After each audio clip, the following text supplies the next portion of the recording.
صل على محمد وآله ومن للحبيب عشاق. يا رب صل على محمد واختر من الخير كل مولى. يا رب صل على محمد يا رب صل عليه وسلم. يا رب صل على محمد يا رب صل عليه وسلم. اللهم صل وسلم وبارك عليه وعلى آله. أعوذ بالله من الشيطان الرجيم. لقد جاءكم رسول من أنفسكم عزيز عليه ما عنتم حريص عليكم بالمؤمنين رؤوف رحيم. صلى الله عليه. فقل حسبي الله لا إله إلا هو عليه توكلت وهو رب العرش العظيم. إن الله وملائكته يصلون على النبي يا أيها الذين آمنوا صلوا عليه وسلموا تسليما. اللهم صل وسلم وبارك عليه وعلى آله. ركت عيناي شوقا ولطيبة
Hadirin hadirat jamaah Majlis Maulid yang dirahmati oleh Allah Subhanahu wa taala.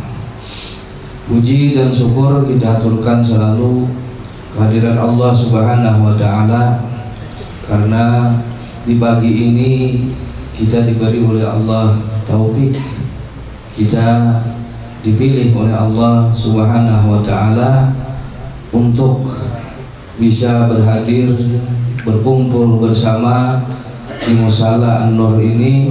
Sama-sama kita tujuan yang satu, yaitu mengingat atau mengenang kelahiran junjungan kita Nabi besar Muhammad sallallahu alaihi wasallam dengan niat di hati kita karena cinta kepada Rasulullah dan mengagungkan hari kelahiran Rasulullah sallallahu alaihi wasallam. Mudah-mudahan dengan berkat itu kita berkumpul, kita bisa mendapatkan apa yang disebutkan oleh Rasulullah dalam satu hadis beliau, man azzama maulidi kuntu syafi'an lahu yaumal qiyamah. Nabi kita menyebutkan, jar Nabi kita, siapa-siapa yang mengagungkan hari kelahiranku, maka kelak jar Nabi di akhirat aku akan memberikan syafaat kepada mereka yang mengagungkan hari kelahiran Nabi sallallahu alaihi wasallam. Jadi mudah-mudahan kita masuk dalam hadis Nabi, yaitu orang-orang yang kelak akan mendapat syafaat Nabi sallallahu alaihi wasallam karena mengagungkan hari kelahiran beliau. Hadirin hadirat yang dirahmati oleh Allah Subhanahu wa taala.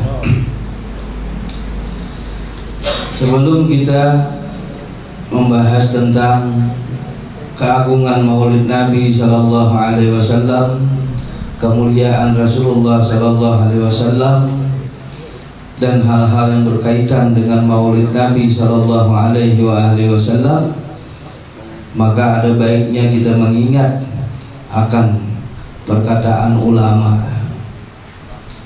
Ulama menyebutkan bahwa syaitan itu atau iblis itu mempunyai anak buah, mempunyai prajurit. Jadi prajurit iblis ini ada yang pangkatnya yang tinggi-tinggi, artinya yang memimpin pasukan-pasukan. Iblis ini mempunyai anak buah prajurit sama kayak kita. Kalau kita di TNI ada jenderalnya, di polisi ada jenderalnya, ada yang jadi kaptennya, ada komandannya. Iblis pun sama. Iblis pun sama. Nah, di antara jenderalnya anak buah iblis ini ada yang bernama Dasim. Ada ngarannya Dasim. Jadi kalau ada di antara kita nih Bang Dasim ganti, itu jenderalnya anak buah iblis, pangkatnya jenderal, sangat tinggi pangkatnya di sisi iblis, laknatullah. Dasim ini jenderalnya para syaitan yang tugasnya itu dikhususkan oleh iblis untuk menjadikan kita ini manusia lalai daripada Allah Subhanahu wa Ta'ala, sedangkan jasad kita berada di dalam satu ibadah, bentuk satu ibadah kepada Allah Subhanahu wa Ta'ala. Jadi Dasim beserta anak buahnya ini tugasnya menjadikan kita lalai kepada Allah Subhanahu wa Ta'ala, sedangkan jasad kita dalam rupa ibadah atau jasad kita berada di dalam tempat ibadah. Ini tugasnya Dasim. Kita sembahyang, Allahu Akbar, tapi hati kita lalai daripada Allah. Kita kalau mengingat Allah, berarti kita ini sudah kena sihirnya Dasim. Sudah kena sihirnya Dasim. Nah, jadi apapun bentuk zahir kita yang berupa ibadah, tetapi hati kita lalai daripada tujuan ibadah, berarti kita sudah kena godaan daripada Dasim, jenderalnya iblis ini beserta anak buahnya. Nah, jadi dalam kesempatan ini, kita ini dalam keadaan ibadah, kita dalam majlis mulia, majlis yang agung, majlis bahkan majlis yang paling agung, yaitu majlis maulidnya Rasulullah Sallallahu Alaihi Wasallam. Dan marilah kita sama-sama jahir kita, hati kita mengingat dengan orang yang kita peringati, yaitu junjungan kita Nabi Muhammad Sallallahu Alaihi Wasallam. Kita hilangkan segala gawian-gawian kita yang melalaikan kita daripada Allah Subhanahu wa Ta'ala, yang melalaikan kita daripada Rasulullah Sallallahu Alaihi Wasallam. Mudah-mudahan awal dipaham. Hadirin hadirat yang dirahmati Allah Subhanahu wa Ta'ala.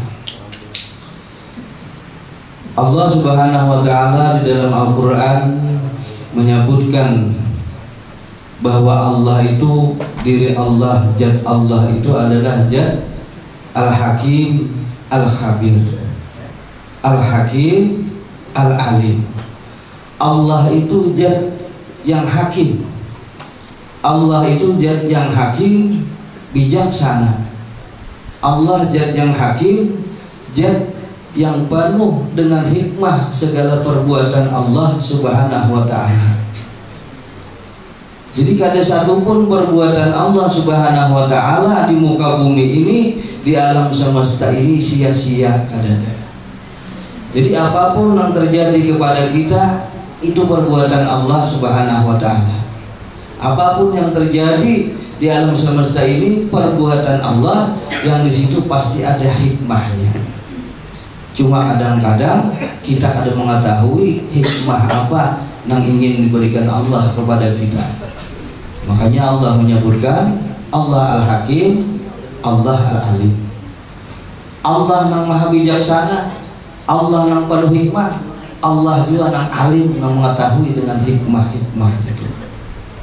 Allah yang hakim, bijaksana, Allah yang penuh hikmah dengan perbuatannya. Allah juga yang khabir, yang paling mengetahui sepaling kecil hikmah daripada perbuatan Allah Subhanahu wa ta'ala. Jadi kita sebagai makhluk Allah karena mengimani dengan Allah Al-Hakim ini, maka kita mesti dalam setiap gawian kita, amal perbuatan kita, apapun yang terjadi kepada kita, kita disuruh berusaha mencari hikmah apa yang diinginkan Allah, hikmah apa nah yang diinginkan Allah yang terjadi pada diri kita. Jadi setiap detik apapun gawian kita disuruh mencari hikmah oleh Allah Subhanahu wa ta'ala. Jangan sampai hikmah Allah ta'ala yang diinginkan oleh Allah itu diberitahukan Allah dengan secara paksa kepada kita. Karena kalau Allah memaksa agar kita ini mencari Allah ingin menampakkan hikmahnya, nah maka itu kita menjadi orang yang akan menderita jadinya. Disebutkan ada dalam satu kisah, ada seorang yang kaya raya, sugihnya luar biasa. Tapi orang yang sugih ini orangnya sangat bakhil, memberi makan orang kada suah, bersedekah orang kada suah, memberi orang kada suah. Nah, padahal Allah dengan kekayaannya itu pasti ada hikmah di baliknya. Jadi kita setiap apapun yang diperbuat oleh Allah kepada kita mesti mencari hikmah. Nah, orang kaya ini dia kada bisa mengambil hikmah. Kenapa dijadikan Allah ini orang yang kaya? Ini sayang dengan hartanya. Nah, akhirnya suatu hari si orang kaya ini kerampokan. Banyak hartanya habis. Nah, akhirnya si orang kaya yang kerampokan ini datang kepada salah seorang ulama pada masa itu. Nah, lalu melapor dengan ulama, minta tolong dengan ulama tadi. Nah, wahai guru Jasi Sugih nih, ulun malam tadi kehilangan, kerampokan, banyak harta ulun hilang. Kayak apa supaya harta ulun itu terbulik pulang? Nah, ini orang yang hati apabila sudah ditutup oleh Allah dengan hikmah. Orang tuh bila kehilangan, nah di pikirannya kayak apa hartanya berbulik, kadang mau mencari hikmah. Kenapa maka harta aku hilang? Padahal di balik harta hilang itu pasti ada hikmah. Nah, lalu punjer si guru tadi, amun ikam hendak harta ikam berbulik, ikam kaina kumpulakan di rumah ikam itu 40 anak yatim. 40 anak yatim ikam beri makan. Gawi 3 hari berturut-turut beri makan nih 40 anak yatim, kiau ke rumah beri makan nih. Digawi sehari 2 hari beri makan anak yatim, 3 hari. Kada boleh juga hartanya, bahkan tanda-tanda ketahuan aja katanya siapa yang mau ambil. Nah, ini jalur ulama. Nah, orang kaya ini kan bisa mengambil hikmah. Nah, padahal hikmah yang diinginkan Allah apa? Ini yang beri makan anak yatim itu, nah itu hikmahnya. Karena selama ini ada pernah memberi makan kepada orang, padahal yang punya harta nang banyak, hartanya banyak, berlimpah. Nah, jadi setiap perbuatan Allah itu ada hikmah, dan kita disuruh dalam setiap perbuatan Allah yang terjadi pada diri kita agar kita menggali hikmahnya, mencari hikmahnya apa yang dikehendaki oleh Allah Subhanahu wa ta'ala. Hadirin-hadirat dirahmati Allah Subhanahu wa ta'ala. Nah, Rasulullah SAW disebutkan beliau dalam tarikh disebutkan dilahirkan Rasulullah itu dibidani ada 4 orang pada masa kelahiran Rasulullah Shallallahu Alaihi Wasallam. Yang pertama ibunya sendiri, ibu beliau sendiri, yaitu Sayyidah Aminah. Kemudian yang kedua Syaba atau Syibah. Yang ketiga Suhaibatul Aslamiyah. Yang keempat Halimatus Sa'diyah. Nah, 4 orang ini yang terlibat langsung dalam proses kelahiran Rasulullah Sallallahu Alaihi Wasallam. Nah, jadi ulama Allah memilih 4 orang ini dalam proses kelahiran Rasulullah itu bukan sesuatu yang kada ada hikmahnya. Pasti ada hikmahnya. Nah, ulama menyebutkan kenapa dipilih 4 orang ini. Nah, karena jar ulama, nah, siapa-siapa yang memuliakan, siapa-siapa yang mengagungkan dengan kelahiran Nabi Shallallahu Alaihi Wasallam, dia akan mendapat kemuliaan dari Allah Subhanahu Wa Taala. Nah, dengan mengambil tabaruk nama dari 4 orang tersebut. Orang yang mengadakan maulid, suka dengan maulid, dia akan diberi Allah keamanan dalam hidupnya, baik hidup di dunia maupun di akhirat, akan diamankan oleh Allah Subhanahu Wa Taala. Orang yang suka dengan maulid, cinta dengan perayaan maulid hari kelahiran Nabi Shallallahu Alaihi Wasallam, dia akan diberi oleh Allah as-syifa, kesembuhan pada penyakitnya, kesembuhan pada penyakit. Orang yang cinta dengan maulid Nabi, suka merayakan, mengagungkan hari kelahiran Nabi, dia akan diberi oleh Allah as-sa'diyah, kebahagiaan di dalam hidupnya. Dan orang yang cinta dengan maulid hari kelahiran Nabi, dia akan diberi Allah pahala yang besar di sisi Allah Subhanahu Wa Taala. Nah, jadi itu jar ulama hikmah kenapa dipilih Allah 4 orang ini yang terlibat langsung di dalam proses kelahiran Nabi Shallallahu Alaihi Wasallam. Suhaibatul Aslamiyah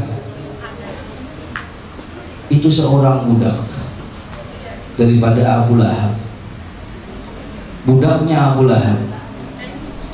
Begitu Rasulullah dilahirkan, Suhaibatul Aslamiyah langsung lari menuju kepada rumahnya Abu Lahab, melaporkan bahwa itu keponakan engkau wahai Abu Lahab sudah lahir ke dunia. Abu Lahab gembira. Abu Lahab gembira mendengar bahwa keponakannya sudah lahir. Nah, lalu ujar Abu Lahab, wahai Suhaibah, mulai detik ini juga, nah engkau kubebaskan dari perbudakan. Engkau bukan lagi seorang budak, karena engkau beri kabar kepadaku tentang lahirnya keponakanku, ujar Abu Lahab. Jadi Abu Lahab gembira lahirnya Nabi kita Sallallahu Alaihi Wasallam. Tanda gembiranya Abu Lahab, Suhaibah yang menghabarkan dibebaskan oleh Abu Lahab, dan dulunya budak dibebaskan menjadi orang merdeka. Kemudian ujar Abu Lahab, engkau wahai Suhaibah, engkau beri tugas untuk menyusui itu keponakanku yang dilahirkan tadi, dan engkau akan aku beri ujrah, upah yang sesuai, ya Abu Lahab, karena Suhaibah bukan lagi seorang budak. Nah, dengan sebab itu Abu Lahab itu disebutkan kelak Abu Lahab orang yang kafir, Abu Lahab orang yang kada beriman, kelak di dalam neraka Abu Lahab itu setiap malam Senin Abu Lahab dibebaskan Allah dari siksa api neraka. Neraka yang begitu luar biasa, neraka yang luar biasa ajabnya itu. Nah, Abu Lahab setiap malam Senin dia dibebaskan dari siksa Allah Subhanahu Wa Ta'ala, karena dia membebaskan Suhaibah dari budak, menjadikan Suhaibah menjadi orang merdeka. Maka Allah merdekakan dari siksa api neraka setiap malam Senin. Nah, karena Abu Lahab ini sudah menyuruh Suwaibah untuk menyusui Rasulullah dan diberi upah oleh Abu Lahab akan Suwaibah tadi, maka setiap malam Senin yang diriwayatkan Abu Lahab itu bisa meminum air yang keluar dari sela-sela jarinya, air yang segar, padahal dalam api neraka. Di neraka itu kada ada minuman kecuali nanah, darah yang semuanya mendidih.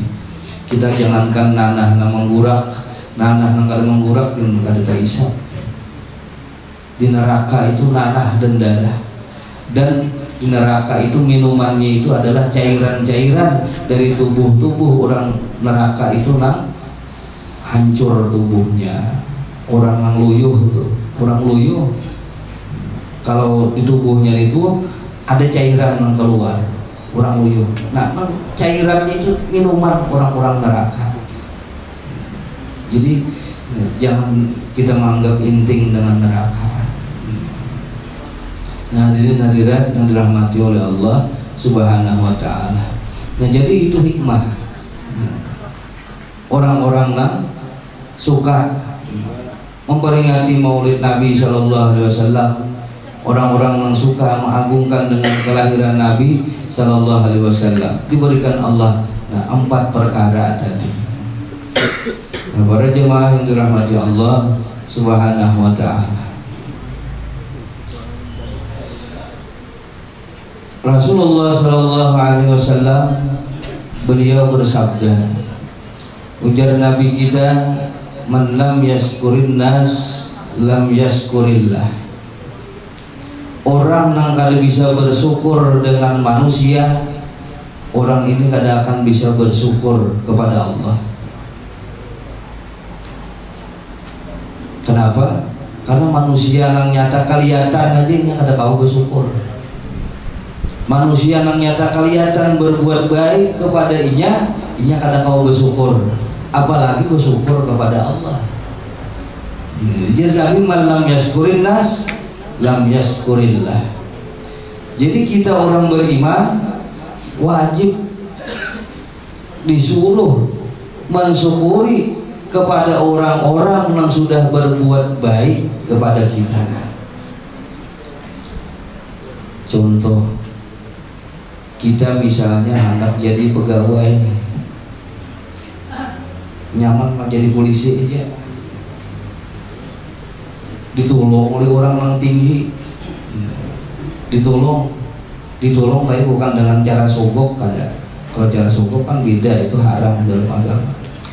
Kita nih anak jadi polisi, ditolong, ada nama nolong, punya orang yang di atas masuk aja, kena aku membantunya dengan cara apa misalnya, supaya kita ini bisa berhasil kita pasti kita bersyukur dengan orang menolong kita tadi.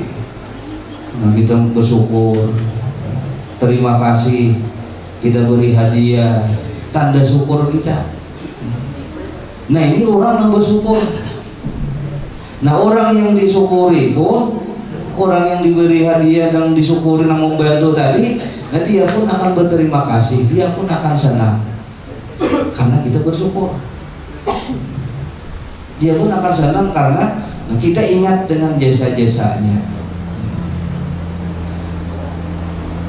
Nah, itu orang bersyukur sebenarnya. Coba kalau kita akan bersyukur, sudah ditolongi, dibantui, berhasil, ingat aja kada, bertamuan aja bawa pasan menabur aja kada. Kira-kira kayak apa nama menolong? Nama menolong nih kayak apa? Salah-salah bisa asal nyasal menolongi yang sudah jadi ketinggalan apa-apa lagi ya. Nah, ini kalau orang kan bersyukur. Nah, jadi kita mesti jadi orang bersyukur. Syukuri manusia yang sudah banyak berbuat baik kepada kita, makhluk-makhluk yang sudah menolong kita, berbuat baik kepada kita. Disuruh kita bersyukur dari. Makanya Nabi, man lam yaskurin nas lam yaskurillah. Bila kita bersyukur kepada orang tadi, berarti kita sudah bersyukur kepada Allah Subhanahu wa ta'ala. Dan lalu siapa manusia nang utama nang kita syukuri dalam hidup kita. Yang kita syukuri itu siapa? Mengajar ulama nang paling utama, nang paling pertama, nang mesti kita syukuri daripada makhluk Allah ini adalah Nabiuna Muhammadun sallallahu alaihi wasallam. Nabi kita Nabi Muhammad sallallahu alaihi wasallam. Karena dengan sebab Nabi kita Nabi Muhammad, kita ini diadakan oleh Allah Subhanahu wa taala. Kalau ada Nabi kita ada akan ada. Kita harus membayangkan kita ada usah. Kita membayangkan kita ini ada, tapi kita ini ada di dalam ruangan yang sangat gelap aja kayak apa rasanya. Kita ini ada, tapi di patak kurang di ruangan bawah tanah, nggak ada lampu, nggak ada apa-apa. Kayak apa rasanya? Sama hampa, ada artinya. Nah apalagi kalau kita ada. Nah dengan kita diadakan oleh Allah dengan sebab Rasulullah, dan kita bisa melihat macam-macam keindahan-keindahan yang diberikan oleh Allah Subhanahu wa taala. Kita bisa menikmati hidup nyaman, kita bisa menikmati kayak apa rasanya kehidupan di dunia ini. Berkat Rasulullah sallallahu alaihi wasallam. Kalau bukan karena Rasulullah, kita tidak akan ada. Nah, berkat Rasulullah kita tahu dengan dunia. Berkat Rasulullah kita tahu rasanya kayak apa orang kawin. Berkat Rasulullah kita tahu rasanya macam-macam kenikmatan dunia. Nah itu pasti kita syukuri. Jadi Rasulullah adalah orang yang pertama yang mesti kita syukuri. Nah lalu kayak apa caranya kita ini mensyukuri dengan Rasulullah Sallallahu Alaihi Wasallam? Rasulullah orang yang mesti kita syukuri. Tapi kayak apa caranya mensyukuri Rasulullah Sallallahu Alaihi Wasallam? Ngajar ulama ada 3 hal. Kalau 3 hal ini ada dalam diri kita, maka kita sudah termasuk orang yang bersyukur dengan Rasulullah Sallallahu Alaihi Wasallam. Yang pertama, kita bersyukur kepada Rasulullah. Kita menjadi orang yang suka memuji, menyanjung-nyanjung dengan Rasulullah Sallallahu Alaihi Wasallam. Itu tanda kita bersyukur. Kita suka menyebut Rasulullah, memuji Rasulullah melalui kasidah-kasidah, syair-syair. Nah itu pertanda kita ini ada rasa syukur kepada Rasulullah Sallallahu Alaihi Wasallam. Nah, selain kita suka memuji Rasulullah, nah, kita pun suka dengan orang-orang yang suka memuji Rasulullah. Ini ada orang yang kada bisa memuji Rasulullah, dan ini kada suka dengan orang yang memuji Rasulullah. Ini parah. Inya memuji Rasulullah kada bisa. Suruh baca kasidah pujian-pujian Rasulullah kada bisa. Nang parahnya lagi, inya kada senang dengan orang-orang yang suka memuji Rasulullah. Kalau ada orang yang bersairnya kada senang, kada suka.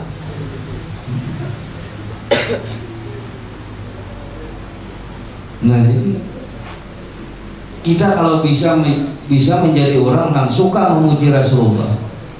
Memuji Rasulullah itu kada sulit. Pujian kepada Rasulullah itu seperti dalam maulid disebutkan, anta syamsun, anta badrun, anta nurun, fauqa nuri. Itu pujian kepada Rasulullah. Engkau wahai Rasulullah bagaikan matahari, engkau wahai Rasulullah bagaikan bulan purnama, engkau wahai Rasulullah cahaya di atas segala cahaya. Nah itu pujian kepada Rasulullah. Nah jadi kalau kita kada bisa memuji Rasulullah, kita senang dengan orang yang memuji Rasulullah. Nah kalau kita macam itu, jar ulama, berarti kita ini sudah ada rasa syukur dengan Rasulullah Sallallahu Alaihi Wasallam. Makanya orang-orang mengadakan maulid, suka mengundang kelompok-kelompok maulid datang ke rumah. Nah ini pertanda orang bersyukur dengan Rasulullah.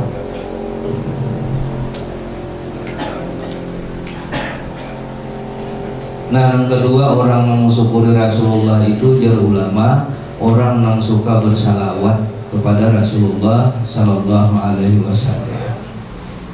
Kalau kita ini ingin mensyukuri dengan Rasulullah, maka kita mesti bersalawat kepada Rasulullah Sallallahu Alaihi Wasallam. Dan salawat yang kita sampaikan kepada Nabi Sallallahu Alaihi Wasallam itu di samping mengangkat derajat lebih tinggi lagi kepada Nabi kita, dan itu pun juga mengangkat derajat kita, itu pun akan menyelamatkan kita. Nabi Sallallahu Alaihi Wasallam menyebutkan, jadi Nabi, man shalla alayya kulla yawmin alfa marrah dakhalal jannah. Orang yang bersalawat kepada aku, jadi Nabi, sehari, setiap hari bisa bersalawat kepadaku 1000 aja. 1000 itu sedikit, 1000 itu sedikit. Kadang-kadang nasi bungkus 1000 tuh. Jadi bersalawat 1000. Cuma kita ini dulu bersalawat 1000 sebanyak banget. Mendengar kita sama menggetar gitu lah. 1000 banyaknya. Tapi mau duit 1000 masam muha. Entah duit lah. Tapi kalau salawat 1000 masa banyak-banyak. Nah jadi Nabi, orang yang salawat kepada aku sehari, setiap hari 1000 kali, dia akan masuk ke surga. Itu orang ahli surga. Nah jadi kalau kita hendak ke surga, kadang kali amalannya bersalawat tiap hari 1000. Biar salawat nahundak aja gak jadi masalah. Nah jadi cinta, bersyukur kepada Nabi itu, suka dengan salawat kepada Nabi Sallallahu Alaihi Wasallam. Jadi adakah kita sudah amaliyah salawat? Berapa amaliyah salawat kita sehari? Nah itu perlu kita pikirkan. Kalau belum ada, nah kita mulai mengamalkan dengan salawat dalam kehidupan kita sehari-hari. Nah yang ketiga, orang yang bersyukur dengan Rasulullah itu, nah ujar ulama, orang yang mencintai dan mengetahui keberadaan juriyat daripada Rasulullah Sallallahu Alaihi Wasallam. Ini tanda orang bersyukur. Orang yang mengetahui, mencintai keberadaan juriyat Rasulullah, khususnya di kampungnya. Jadi kalau orang ada tuh di kampung, ada juriyat Rasulullah, inya ada tahu. Jadi ulama itu belum lagi orang bersyukur kepada Rasulullah. Nah jadi kita mesti di kampung tuh kita ketahui bahwa kita ini adakah juriyat Rasulullah, ada. Bila ada, jar ulama cintai. Bila ada, jar ulama ketahui keadaannya. Kalau keadaan mereka memerlukan bantuan dan kita mampu, kita bantu mereka. Nah ini jar ulama, bila kita macam itu, berarti kita ini mensyukuri dengan Rasulullah Sallallahu Alaihi Wasallam.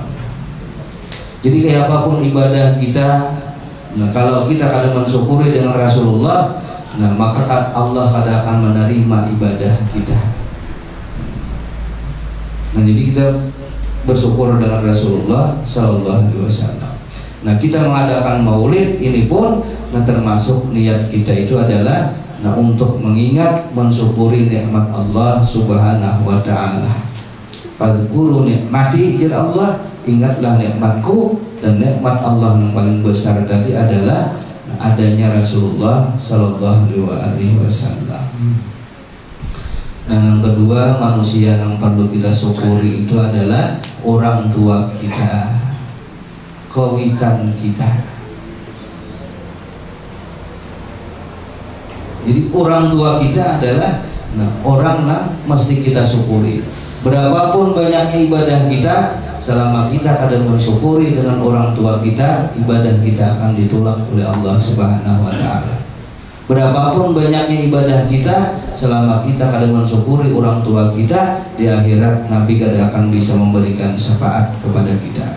Kayak apapun banyaknya kita hadir di majelis maulid, kayak apapun banyaknya kita berisi salawat, kalau kita ini orang durhaka dengan kawitan kita, maka kita kadang akan bisa dapat syafaat Nabi Sallallahu Alaihi Wasallam.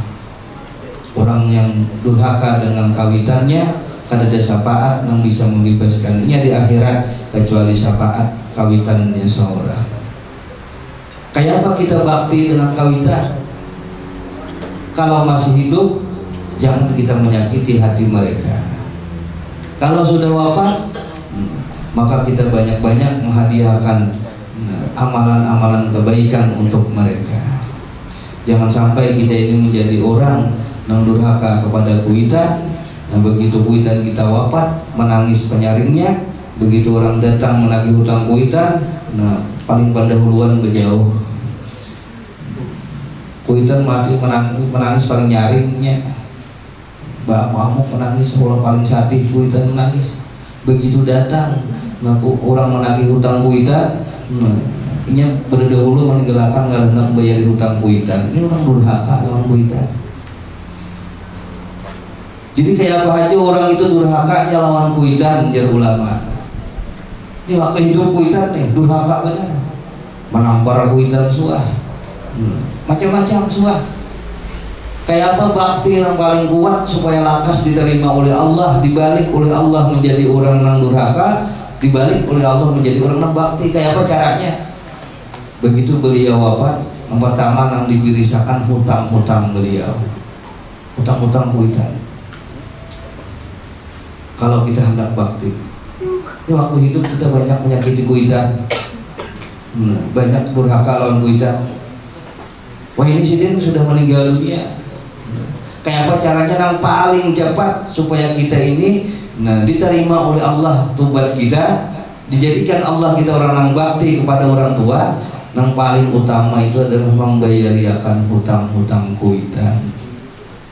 Kebanyakannya kita ini terpaling. Banyak orang yang lari dari hutang-hutang kuitan. Padahal itu yang paling kuat. Yang paling kuat untuk kita ini menjadi orang yang bakti kepada kuitan.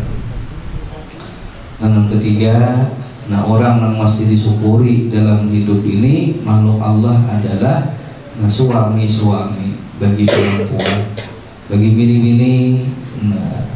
Kalau ingin mensyukuri makhluk Allah, syukurilah makhluk Allah yang paling dekat, yaitu siapa? Suami-suami. Karena jar Nabi, aku melihat di neraka itu yang paling banyak kayaknya adalah perempuan, paling banyak bini-bini. Jadi mayoritas penduduk neraka itu adalah perempuan. Kenapa sebabnya? Ditanya oleh sahabat, wahai Rasulullah, kenapa bini-bini itu banyak ke neraka? Itu penyebabnya yang paling kuat apa menyebabkan mereka masuk neraka? Jar Nabi, yakfurna asyir. Banyak perempuan itu kalau bersyukur dengan suaminya, kalau bersyukur dengan suaminya. Tukarakan laki dasar 50-an udah mau memakai, tukarakan laki barang yang murah-murah udah mau memakai. Betagih barang-barang dengan barang yang lakinya kan mampu untuk menukarakan, sehingga lakinya putang panting mencari akan tahu lagi halal haram. Nah, ini perempuan-perempuan yang purna durhaka, nang kada mensyukuri dengan lakinya. Ini perempuan-perempuan, calon-calon ahli neraka. Bila bertetagih kada sesuai dengan hasil penghasilan laki. Laki misalnya kemampuan menggerakkan kendaraan, yang bertagih motor. Nah, itu perempuan akan bersyukur dengan suaminya. Nah, jadi bagi perempuan itu, dia bersyukur dengan suaminya. Nah, itu adalah perempuan yang ahli surga. Karena jar Nabi dalam hadis, ayu mamra'atin matat wa zawjuha radin anha dakhalatil jannah. Apa juga perempuan nang mensyukuri dengan suaminya. Kan kalau bini-bini itu bersyukur dengan lakinya, laki itu pasti ridha. Nang laki kada ridha itu binian kada mau bersyukur. Jadi Nabi apa juga bini-bini itu inya mati, bini-bini tadi lakinya ridha. Dakhalal jannah, maka perempuan itu akan masuk ke dalam surga. Jadi yang dicari adalah keridaan suaminya bagi perempuan. Hadirin dirahmati Allah Subhanahu wa taala. Mudah-mudahan kita berkumpul, mudah-mudahan kita semua mengharap kepada Allah Subhanahu wa taala, kita dijadikan Allah hamba-hamba yang syakirin, hamba-hamba yang bersyukur, baik bersyukur kepada makhluk Allah dan bersyukur kepada Allah Subhanahu wa taala.